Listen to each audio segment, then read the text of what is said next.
It's an honour to speak at this event today and to pay tribute to your huge loss.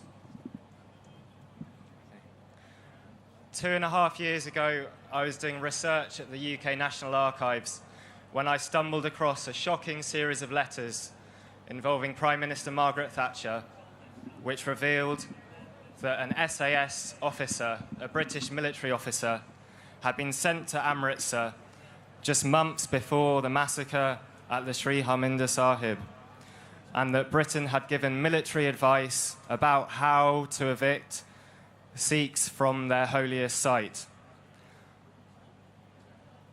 The reaction of the UK government to these revelations, I felt, was wholly inadequate.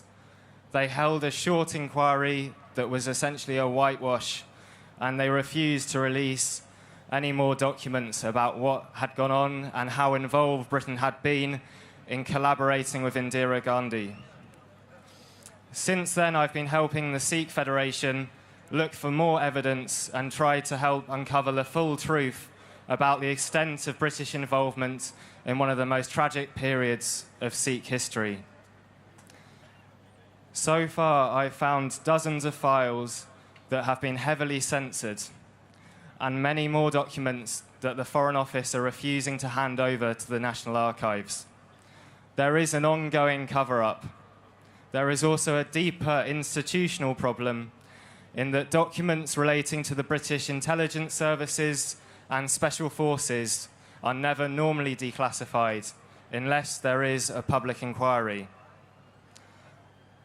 But a clear picture emerges so far from the papers that I have been able to access. They show a shocking level of contempt from British diplomats towards Sikhs, both in Punjab and in the diaspora here in Britain, and that the Foreign Office at every turn was more concerned with promoting trade with India, selling weapons to Indira Gandhi and Rajiv Gandhi, than it was with the human rights of the Sikhs, even when they knew the horrendous human rights abuses that Sikhs were suffering. I strongly believe that there needs to be a public inquiry into the whole period, not just the 1984 massacres, but the whole emergency period that existed in the Punjab until the early 1990s, when so many Sikhs had their rights abused and were tortured by the Indian state.